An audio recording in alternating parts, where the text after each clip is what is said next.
చోడవరం నరసాపురం గ్రామంలో గొర్రెలు మేకలు పెంపకందారులు తాతరుల కాలం నుంచి గొర్రెలు మేకలు పశువుల నిలుపుకొని ఉమ్మడిగా ఉపయోగించుకుంటున్నారు.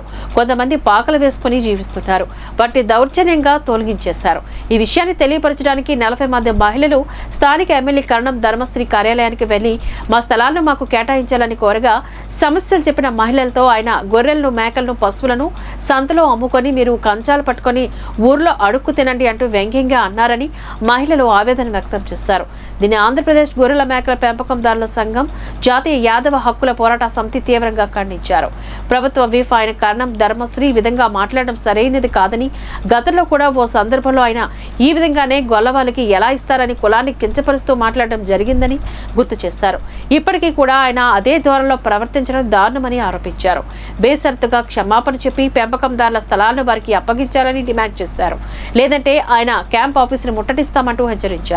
ఈ కార్యక్రమంలో జాతీయ యాదవ హక్కుల పోరాట సమితి చోడవరం యువజన విభాగపు అధ్యక్షులు దేవర అప్పారావు, మీడియా విభాగపు రాష్ట్ర అధ్యక్షుడు సానబోయిన గోవింద్, వెంకన్నపాలెం, దుడ్డిపాలెం గొర్రెల పెంపకందారుల సహకార సంఘాల అధ్యక్షులు నంబరు మాలినాయుడు, చొప్ప వెంకటప్పారావు, నరసాపురం అధ్యక్షుడు బూర అప్పారావు, అన్నపూర్ణ తదితరులు ఈ కార్యక్రమంలో పాల్గొన్నారు.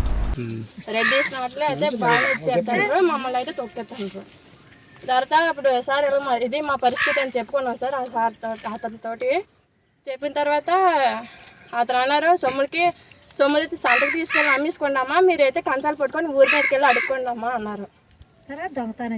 దొంగతనం చేసి బతకమన్నారు సార్. ధర్మశ్రీ గారే ధర్మశ్రీ గారే సార్. అసలు పట్టించుకోలేదు సార్ మమ్మల్ని.